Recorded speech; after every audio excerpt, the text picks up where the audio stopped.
வணக்கம் சார். வணக்கம்மா. 11ஆம் அதிபதி ஒருத்தரோட ஜாதகத்தில் எந்த இடத்துல இருக்கோ அந்த இடம் மூலமாக அவர்களுக்கு லாபம் கிடைக்கும் அப்படின்னு சொல்கிறாங்களே சார்.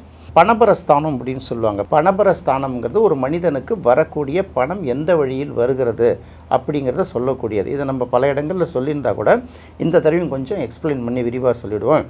ஒரு லக்னத்திலேருந்து 2ஆம் இடம் இருக்குல்ல, அது அவனுக்கு வரக்கூடிய நேரடி பண வருவாயை குறிக்கும். அடுத்தது 5ஆம் இடத்தையும் சொல்லலாம். பட் 5ஆம் இடம்ங்கிறது ஒரு என்டர்டெயின்மெண்ட் மூலமாக கிடைக்கக்கூடிய ஒரு வருவாய், அதை உறுதியாக சொல்ல முடியாது.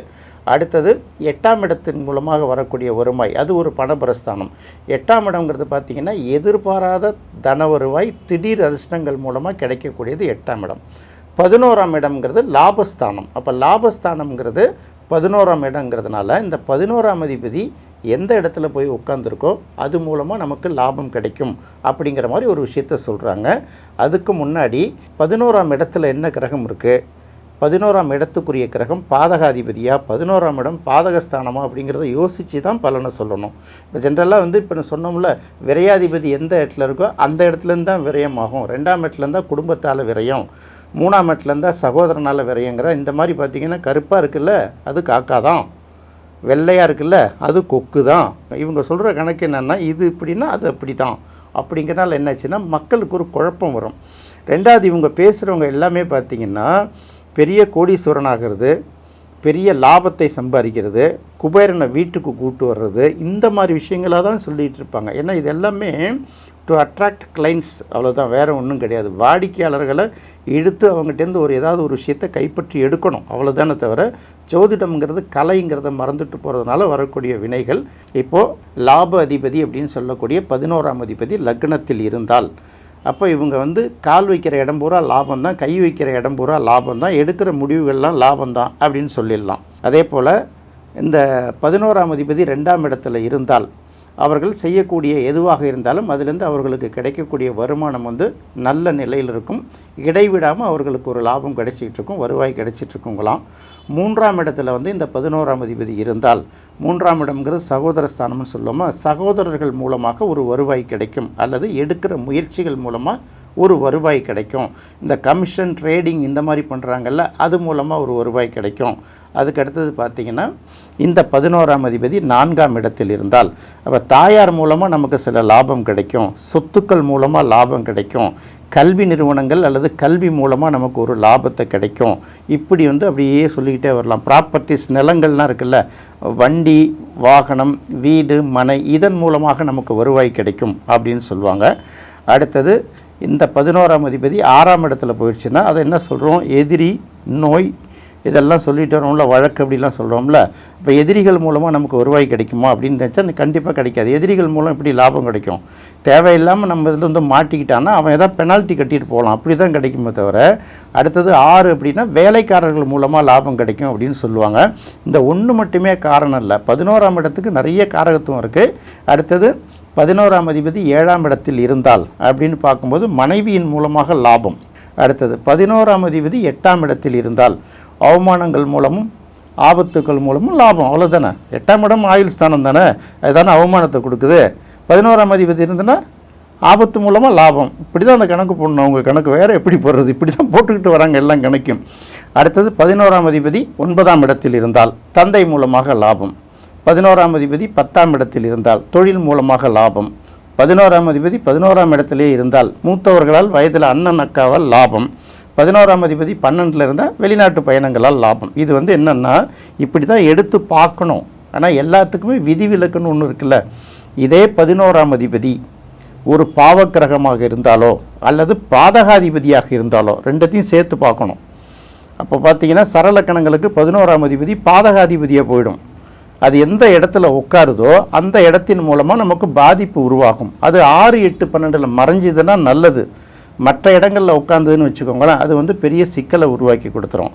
இப்போது 11ஆம் அதிபதி பாதகாதிபதியாக இருந்து இல்லை ஒரு பாவக்கிரகமாக இருந்து அது லக்னத்தில் உட்காந்துதுன்னா நாம் என்ன முடிவு பண்ணாலும் நம்ம செய்யக்கூடிய ஒன்றும் நமக்கே ஆபத்தை தேடி கொடுக்கும், நமக்கே நஷ்டத்தை ஏற்படுத்தி கொடுக்கும். சொல்லுவாங்கள்ல, நம்ம தலையில் நாமளே நெருப்பு வச்சுக்கிட்டோங்கிற அந்த மாதிரி கொடுத்துரும். அடுத்தது இது பாதகாதிபதியாவோ பாவகிரகமாக இருந்து 2ஆம் இடத்துல இருந்தால் நம்ம செய்கிற ஒரு வேலையும் குடும்பத்துக்கு இழப்பை ஏற்படுத்தி கொடுத்துரும். 3ஆம் இடத்துல இந்த பாதகாதிபதியோ இல்லை வந்து பாவக்கிரகமாவோ இருந்தால் அது என்ன பண்ணும்னா நம்ம செய்கிற சில வேலைகள் நமக்கு அடுத்து வரக்கூடிய தம்பி தங்கைகளுக்கு பாதிப்பை ஏற்படுத்தும். நம்ம செய்யக்கூடிய முயற்சிகளுக்கெல்லாம் முட்டுக்கட்டை போட்டுக்கிட்டே இருக்கும். அடுத்தது 11ஆம் அதிபதி பாதகாதிபதியாக இருந்து 4ஆம் இடத்துல உட்கார்ந்தா அம்மாவுக்கும் நமக்குமே ஒத்துக்காது. பெத்த தாயானி அப்படின்னு வடிவில் கேட்பாரு பாருங்க, அந்த மாதிரி ஆகிடும். அடுத்தது 11ஆம் அதிபதி பாதகாதிபதியாக இருந்து 5ஆம் இடத்தில் உட்கார்ந்தா பிள்ளைகள் பிறக்கிறது பாதிப்பு. அப்படியே பிள்ளைகள் பிறந்து வளர்ந்தா கூட அதனால் பலனை அனுபவிக்க முடியாது. பிள்ளைகளால் கெட்ட பேரை தான் சம்பாதிக்கிற மாதிரி ஒரு சூழல் இருக்கும். அடுத்தது 11ஆம் அதிபதி பாதகாதிபதியாக இருந்து அது 6ஆம் இடத்துல இருந்தால், பாதகாதிபதி 6ஆம் இடத்துல மறையிறது நல்ல பலன், அப்படி தான் எடுத்துக்கணும். 11ஆம் அதிபதி பாதகாதிபதியாக இருந்து அது 7ஆம் இடத்தில் இருந்தால் வர்ற மனைவி மூலமாகவோ வாழ்க்கை துணை மூலமாகவோ பெரிய அவமானங்களையும் நெருக்கடிகளையும் சந்திக்க நேரும்.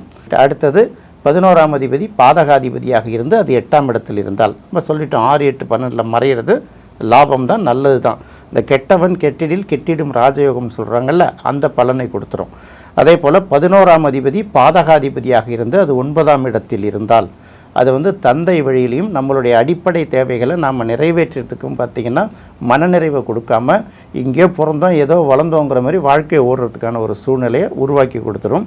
இதே 11ஆம் அதிபதி பாதகாதிபதியாக இருந்து அது 10ஆம் இடத்தில் இருந்தால் தன் வீட்டுக்கு விரயஸ்தானம் தானே, 11க்கு வந்து 10ஆம் இடம் 12ஆம் இடம் ஒரே ஸ்தானமாக வர்றதுனால விரயங்கள் வந்து கூடுமான வரைக்கும் தவிர்க்கப்படும். பாதகாதிபதி 10ஆம் இடத்தில் இருக்கிறது வந்து பெரிய மைனஸ் கிடையாது. பட் அது சுபக்கிரகமாக இருக்கக்கூடிய பட்சத்தில் பெரிய பலனை கொடுக்காது. பாவக்கிரகமாக இருந்ததுன்னா ஓரளவு நல்ல பலனை கொடுக்கும் அப்படின்னு எடுத்துக்கலாம். அடுத்தது 11ஆம் அதிபதி பாதகஸ்தானாதிபதியாக இருந்து 11ஆம் இடத்திலேயே இருந்தால் அப்போ வந்து என்ன பண்ண, எதிரி வேறு எங்கேயும் இல்லை, நம்மளே நமக்கு உருவாக்கிக்குவோம் அப்படின்னு நம்ம எடுத்துக்கலாம். அது இப்போ வலிமையாக தானே இருக்கார் எதிரி அப்படின்னு எடுத்துக்கலாம். 11ஆம் அதிபதி பாதகாதிபதியாக இருந்து 12ஆம் இடத்தில் இருந்தால், அப்படி பார்க்கும்போது பார்த்திங்கன்னா பாதகாதிபதி 12இல் மறைவது ஒரு வகையில் சிறப்பு அப்படின்னு தான் நம்ம எடுத்துக்கணும். இன்னொரு பக்கம் பார்த்திங்கன்னா இந்த நீண்ட தூர பயணங்கள்லாம் பார்த்திங்கன்னா அப்பப்போ சின்ன சின்ன தடைகள் கொடுப்பாங்க. படுக்கையறையில் பெரிய மனநிறைவை எதிர்பார்க்க முடியாது. அடுத்தது வந்து தூக்கம், இதில் வந்து தூக்கம் சம்மந்தப்பட்ட பாதிப்பு இருக்கும். ஒன்று அதிகமாக தூங்கி தூங்கி வழிகிறவங்களாக இருப்பாங்க, இல்லாட்டி படுத்து படுத்து தூக்கமே இல்லாமல் தவிக்கிறவங்களாக இருப்பாங்க. ஸோ இந்த 11ஆம் அதிபதி எந்த இடத்துல இருந்தாலும் அந்த இடத்துலேருந்து அதன் மூலமாக அந்த வழியில் லாபம் வரும்னு சொல்லிட்டு தப்பு தப்பாக கணக்கு போட்டு சொல்லாமல் இந்த 11ஆம் அதிபதியோட கிரகம் என்ன, அதோட தன்மை என்ன, ரெண்டாவது அவர் பாதகாதிபதியா அப்படிங்கிறதையும் சேர்த்து கணக்கு போட்டு சொல்லும்போது தான் இந்த ஜோதிடம் வந்து ஓரளவுக்கு சரியாக இருக்குமே தவிர போகிற போக்கில் குருட்டாம்போக்கில் அடித்து விட்டால் சரியாக வராது. இன்னும் சில பேர்லாம் சொல்லுவாங்க 11ஆம் அதிபதி 2ஆம் இடத்துல இருந்ததுன்னா அப்படியே இடைவிடாத பண வரவு, பணத்தை எண்ணுறது கூட நேரம் இருக்காதும்பாங்க. 11ஆம் அதிபதி பாதகாதிபதியாக இருந்து அது 2ஆம் இடத்துல உட்கார்ந்தா என்ன சூழ்நிலை கொடுக்குன்னு தெரியாதுல்ல. அதெல்லாம் பார்க்குற வாடிக்கையாளர்களுக்கு தெரியுமா, நமக்கு ஜோதிடர்களுக்கே தெரிய மாட்டேங்குது. அவங்க என்ன பண்ணுவாங்க, ஓஹோ நமக்கு இருக்குல்ல அப்படின்னு சொல்லிட்டு போயிடுவாங்கங்கிறதுனால தான் இது போல் சில தகவல் நம்மளை பொறுத்த வரைக்கும் ஒரு இன்ஃபர்மேட்டிவாக அவர்களுக்கு என்ன சொல்லணுமோ அதை நம்ம சொல்லிகிட்ருக்கோம். அது அவங்களுக்கு நிச்சயமாக பயனுள்ளதாக இருக்கும். 11ஆம் இடத்துக்குரிய கிரகத்தை பற்றி தெளிவாக சொன்னதற்கு மிக்க நன்றி சார். நன்றிப்பா.